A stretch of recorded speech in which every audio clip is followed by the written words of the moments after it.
1964 से 1973 के बीच वियतनाम युद्ध के मोर्चे पर भेजे गए अधिकांश अमेरिकी पैदल सैनिक सिर्फ 18 और 19 साल के थे। असल में वियतनाम में तैनात सभी सैनिकों में से 30% की उम्र सिर्फ 21 साल या उससे कम थी। हजारों युवा पुरुषों जिन्होंने कभी अपनी जिंदगी में बंदूक नहीं पकड़ी थी को आदेश दिया गया कि वे अपने घर छोड़ें और एक डरावने नरक में जाएं, जहां से शायद वे कभी लौटकर ना आ सकें। उनका जो इंतजार कर रहा था वो उनकी सबसे भयानक कल्पनाओं से भी परे था। तेज गोलियों की बौछार, गीली और अक्सर गंदी परिस्थितियां और हर मोड़ पर कट्टर गुरिल्ला लड़ाकों से सामना होने का खतरा। आज हम खुद को एक 19 साल के सैनिक की जगह रखते हैं जिसे वियतनाम युद्ध में भेजा गया था और जो युद्ध के भयानक माहौल में उतरने का अनुभव करता है, जिसकी कल्पना हम में से बहुत कम लोग भी कर सकते हैं।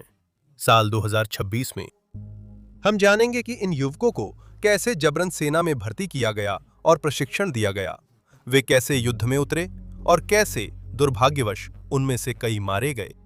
वॉर्स ऑफ द वर्ल्ड में आपका स्वागत है।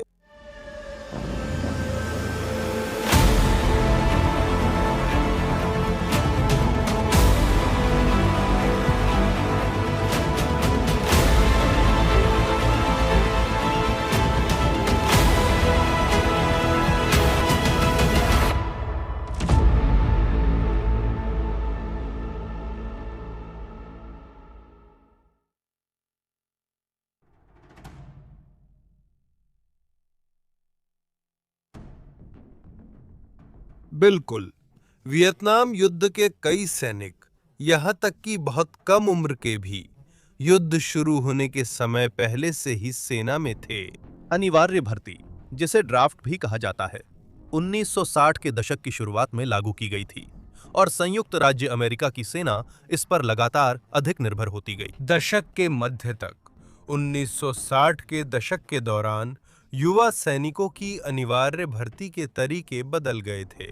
दिसंबर 1969 से पहले अपने 18वें जन्मदिन के बाद आपको अपने स्थानीय चयन सेवा कार्यालय में जाना होता था और सेना में पंजीकरण कराना होता था। सैनिकों की अनिवार्य भर्ती उम्र के आधार पर होती थी।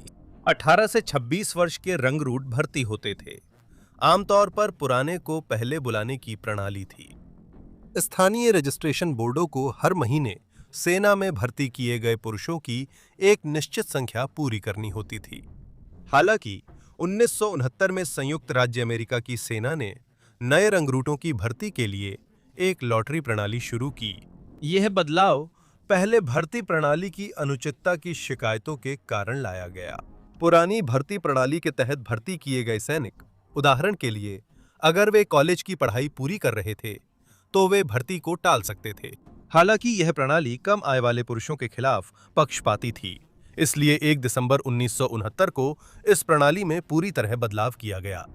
नई लॉटरी प्रणाली एक सैनिक की जन्म तिथि पर आधारित थी, 366 गेंदों के साथ, जिनमें से हर एक पर एक तारीख लिखी हुई थी। उन्हें एक घूमते हुए ड्रम से यादृच्छिक रूप से निकाला गया। पहली जो गेंद निकाली गई वो 14 सितंबर थी, जिसका मतलब था कि उस तारीख को जन्मे सभी युवा पुरुष सबसे पहले भर्ती के लिए बुलाए जाएंगे। एक एक कर गेंद निकाली गईं, जिससे तारीखों की कतार बनी और तय हुआ कि पुरुष किस क्रम में सेना में भर्ती होंगे। इसका मतलब था कि जिनकी जन्मतिथि अंत में चुनी गई वे अक्सर राहत महसूस करते थे, क्योंकि उनके युद्ध में जाने की संभावना कम थी। सामान्य तौर पर वियतनाम युद्ध के दौरान संयुक्त राज्य अमेरिका के युवाओं के बीच जबरन भर्ती को बेहद डरावना माना जाता था।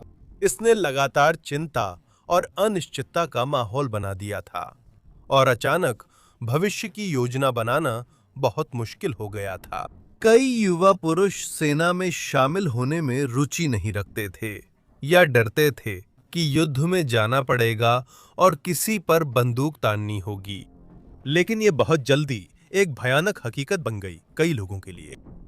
जबरन भर्ती एक युवा पुरुष के जीवन में स्थायी बदलाव या समय से पहले अंत का कारण बन सकती थी और ये व्यवस्था अलोकप्रिय थी। इसके अलावा इन पुरुषों में से कई के लिए वियतनाम युद्ध एक ऐसा युद्ध था जिसका कोई स्पष्ट उद्देश्य नहीं था, और जबरन भर्ती केवल इस संघर्ष के कारण होने वाले जीवन के भारी नुकसान को और बढ़ा रही थी।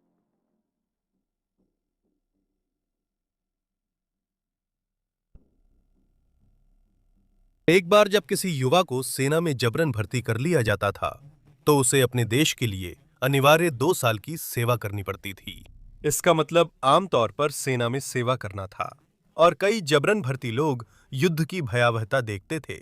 अगर आप सेवा करने से इनकार करते, तो आपको जेल की सजा या अपमानजनक बर्खास्तगी का सामना करना पड़ सकता था। जिन लोगों को जबरन भर्ती किया गया था, उन्हें जल्द ही एक शारीरिक परीक्षा से गुजरना पड़ता था, ताकि यह सुनिश्चित किया जा सके कि वे वास्तव में लड़ने के लिए फिट हैं, और इसके तुरंत बाद 4 से 6 महीने की प्रशिक्षण अवधि होती थी। यह प्रशिक्षण अवधि खुद में ही एक कठिन और बेहद तेज प्रक्रिया थी, जिसे साधारण युवाओं को जल्दी से सख्त सैनिकों में बदलने के लिए तैयार किया गया था। जिन पुरुषों ने पहले सैन्य प्रशिक्षण नहीं लिया था, उन्हें कड़ी शारीरिक चुनौतियों का सामना कर उनकी सीमा तक पहुंचाया गया। ड्रिल प्रशिक्षक अक्सर बेहद सख्त होते थे और अपने अधीन पुरुषों को ऐसे बाधा कोर्स और फिटनेस रूटीन से गुजारते थे जो सबसे मजबूत सैनिकों की भी परीक्षा ले सके। अक्सर अगर किसी भर्ती को प्रशिक्षण प्रक्रिया कठिन लगती थी, तो प्रशिक्षक उसे लगातार और अत्यधिक दबाव वाले माहौल में अलग कर देते थे। इस तीव्र शारीरिक प्रशिक्षण के अलावा भर्तियों को निशानेबाजी, गश्त और सैन्य चालों का प्रशिक्षण भी दिया जाता था। जैसे जैसे युद्ध बढ़ा, सैनिकों का प्रशिक्षण तरीका भी बदलता गया। समय के साथ प्रशिक्षण प्रक्रिया युद्ध के मैदान पर विभिन्न परिस्थितियों और हालात के अनुसार अधिक विशेषीकृत हो गई थी। इस तथ्य को ध्यान में रखते हुए कि वियतनाम में उनके कई दुश्मन गुरिल्ला लड़ाके होंगे, विशेष प्रशिक्षण दिया गया कि ऐसी लड़ाई के संकेतों को कैसे पहचाना जाए। कुछ सैनिकों ने बताया कि इस समय के दौरान उन्हें असली हथियारों के साथ प्रशिक्षण नहीं दिया गया, जिससे उन्हें तैनाती के समय जल्दी सीखने के लिए मजबूर होना पड़ा।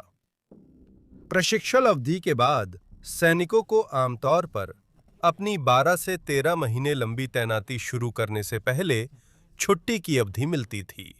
ये अक्सर उनके लिए अपने परिवारों से मिलने, दोस्तों के साथ समय बिताने और अपनी पसंदीदा चीजों में भाग लेने का आखिरी मौका होता था, इससे पहले कि उन्हें युद्ध के मैदान की भयावहता में भेजा जाता।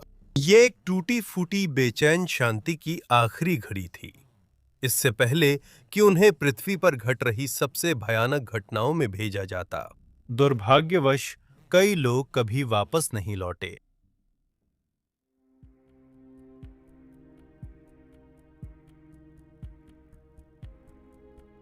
प्रशिक्षण के बाद 18 और 19 साल के नए रंगरूटों की लहर दर लहर वियतनाम भेजी गई, और उनमें से कई को अपनी सेवा के दौरान भीषण युद्ध का सामना करना पड़ा। नए आने वालों को, जिन्हें अनुभवी सैनिक अक्सर चेरीज कहते थे, आमतौर पर 2 हफ्ते की ओरिएंटेशन और अतिरिक्त प्रशिक्षण अवधि दी जाती थी, जो अक्सर उन कठोर वास्तविकताओं के लिए अपर्याप्त होती थी जिनका सामना उन्हें युद्ध के मैदान पर करना पड़ता था। नए आने वाले सैनिक अक्सर उन लोगों की जगह लेते थे जिनकी तैनाती की अवधि समाप्त हो रही थी, जिससे वियतनाम में लगातार इकाइयों का आना जाना चलता रहता था। वियतनाम वैसा नहीं था जैसा इन नए सैनिकों ने पहले देखा था। तेज मॉनसूनी बारिश जमीन पर इतनी जोर से पड़ती थी कि वो गाढ़े कीचड़ में बदल जाती थी, जो घने जंगलों और पहाड़ी इलाकों के साथ मिलकर सैनिकों के लिए एक जगह से दूसरी जगह जाना बेहद मुश्किल बना देता था। इतनी तेज गर्मी और नमी में लड़ना सैनिकों के लिए आसान नहीं था, खासकर जब वे अपना सारा सामान, हथियार और गोला बारूद लेकर चलते थे।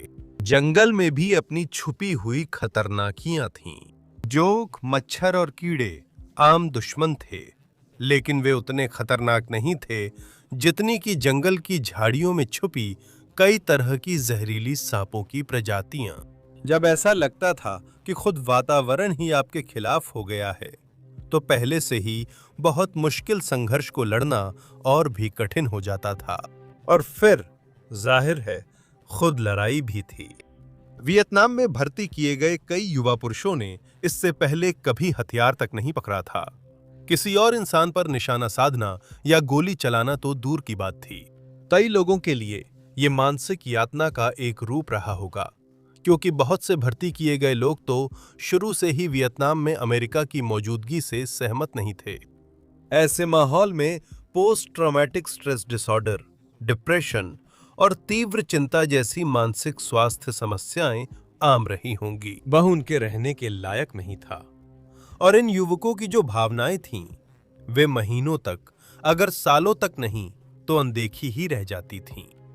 अगर युद्ध की अवधारणा ही किसी अनुभवहीन युवा सैनिक को डराने के लिए काफी नहीं थी, तो वियतनाम युद्ध जिस तरीके से लड़ा जा रहा था, उसका सामान्य स्वरूप निश्चित रूप से डराने वाला था। वियतनाम में कोई स्पष्ट मोर्चा नहीं था। सैनिकों को लगातार कई दिशाओं से वियत कॉन्ग के हमलों का सामना करना पड़ता था और यह पता लगाना बेहद मुश्किल हो गया था कि अगला हमला कहां से या कब हो सकता है। अमेरिकी सैनिकों ने अपने दुश्मन से निपटने के लिए सर्च एंड डिस्ट्रॉय नामक रणनीति अपनाई। सैनिकों को दुश्मन क्षेत्र में भेजा जाता था ताकि वे दुश्मन की मौजूदगी पता लगाकर उसे खत्म करने के लिए जरूरी कदम उठाएं।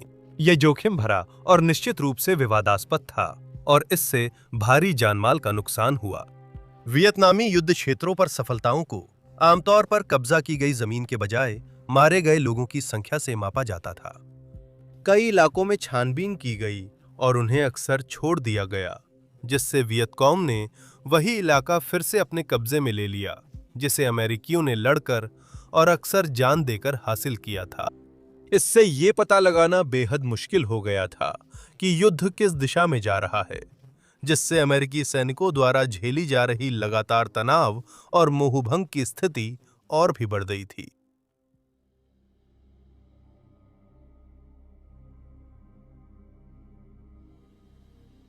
वियत कॉन्ग ने अमेरिकी सेनाओं को पीछे हटाने के लिए पारंपरिक की बजाय असामान्य तरीके अपनाए, जिनका प्रशिक्षण के दौरान सामना करना बेहद मुश्किल था। गुरिल्ला युद्ध का उपयोग करते हुए वियत कॉन्ग आमतौर पर क्रूर घात लगाकर हमलों में माहिर थे। वे घने और तेज हमले करते थे और फिर जंगल में वापस चले जाते थे। जितनी तेजी से वे सामने आते थे, उतनी ही तेजी से गायब भी हो जाते थे। इसका मतलब था कि किसी भी पल झाड़ियों से एक डरावना हमला किसी अनजान अमेरिकी गश्ती दल पर टूट सकता था और वियत कॉन्ग की अपने दुश्मन को चौंका देने की क्षमता बेहद डरावनी और प्रभावशाली थी। इसके अलावा वियत कॉन्ग युद्ध के मैदान पर तुरंत निर्णय लेने में माहिर थे और वे जटिल जंगल के माहौल का अपने फायदे के लिए इस्तेमाल करते थे। उन्होंने दुश्मनों से छुपने के लिए जंगल की जमीन के नीचे सुरंगों का जाल बिछा लिया था, जिससे उन्हें बाहर निकालना बेहद मुश्किल हो गया था। हवाई हमलों या गोलियों की बौछार के साथ वियतनाम युद्ध के युद्ध क्षेत्र अक्सर संकुचित हो जाते थे, जिससे लड़ाई आमने सामने की हो जाती थी। इससे वियतकॉन्ग को अपने बनाए हुए जालों का इस्तेमाल करने का मौका मिला, जिससे वे अमेरिकी सैनिकों पर भारी पड़ सके। एक लोकप्रिय और खासतौर पर प्रभावी जाल का तरीका था जिसे पंगी स्टिक्स कहा जाता है। ये बांस की नुकीली छड़ें होती थीं, जिन्हें जंगल की जमीन के नीचे गड्ढों में छुपा दिया जाता था। वियतकॉन्ग के इलाके से गुजरते समय असावधान अमेरिकी इन जालों की ढंकी हुई सतह पर पैर रखते ही उसमें गिर सकते थे और उनके पैर या टांगें बांस की नुकीली छड़ों में फंस जाती थीं। और अगर इतना ही काफी नहीं था तो इन बांस की कीलों पर कीचड़ या यहां तक कि मल भी लगाया जा सकता था, जिससे घाव में संक्रमण होने की संभावना बढ़ जाती थी। वियतकॉन्ग जंगल के रास्तों में भी ग्रेनेड्स में छोटी फ्यूज लगाकर बूमी ट्रैप लगा देते थे। इन्हें अक्सर ट्रिप वायर से जोड़ा जाता था, जो जैसे ही सक्रिय होती थी तुरंत आसपास के इलाके को टुकड़ों में उड़ा देती थी। दूसरे मामलों में वियतकॉन्ग वियतनाम के जंगलों में रहने वाले जहरीले सांपों को पकड़कर उन्हें जमीन में बने गड्ढों में फंसा देते थे। जो सैनिक इन गड्ढों में गिर जाते थे वे अक्सर खुद को तेज जहर का शिकार पाते थे और वियतनामी जंगल की गहराइयों में उनके बचने की संभावना बहुत कम होती थी। वियतकॉन्ग द्वारा इस्तेमाल की गई गुरिल्ला रणनीतियां बेहद कारगर थीं। खासकर उन अनुभवहीन सैनिकों के खिलाफ जिन्हें संयुक्त राज्य अमेरिका की सेना में जबरन भर्ती किया गया था। जैसे ही अमेरिकी सेना आगे बढ़ती थी, वे हो ची मिन्ह ट्रेल का इस्तेमाल करके उत्तर से आसानी से रसद और सैनिकों को भेजते थे और उनके पास सैनिकों का एक अंतहीन भंडार था। ये आंशिक रूप से इस वजह से था कि वियतकांग ने नागरिकों के समर्थन का उपयोग किया था। वे स्थानीय समुदायों में घुल मिल जाते थे, जिससे पूरे क्षेत्र में छोटी साझेदारियां बनती थीं। अमेरिकी सैनिकों के लिए लड़ाकों और नागरिकों में फर्क करना मुश्किल था, जो वियतकांग की एक बहुत ही सोची समझी रणनीति थी ताकि उन्हें बढ़त मिल सके। वियतनाम युद्ध के दौरान 58,220 अमेरिकी सैनिक मारे गए और 1,50,000 से अधिक घायल हुए। इस तथ्य को देखते हुए कि इन सैनिकों में से कई युवा और अनुभवहीन थे, जिन्हें एक ऐसे युद्ध के लिए लड़ना पड़ा जिसे वे अनावश्यक मानते थे और उनके पास कोई विकल्प नहीं था, ये सोचकर ही डर लगता है कि वहां कैसी कैसी घटनाएं और कहानियां घटी होंगी। गोलियों की बौछार, धमाके, साथ ही सैनिक और दोस्त जाल में फंसते हुए या वियतकांग द्वारा पकड़े जाते हुए, ये सब उन बदकिस्मत जवानों की रोजमर्रा की जिंदगी का हिस्सा था। भले ही वियतनाम युद्ध अब हमारे पीछे छूट चुका हो, लेकिन इसके कई बचे हुए सैनिक आज भी उन भयानक लड़ाइयों से मिले शारीरिक और मानसिक घावों के साथ जी रहे हैं। जैसे जैसे हम एक अनिश्चित भविष्य की ओर बढ़ रहे हैं, आइए उम्मीद करें कि जबरन भर्ती केवल अतीत की बात ही बनी रहे। आज का वीडियो देखने के लिए धन्यवाद।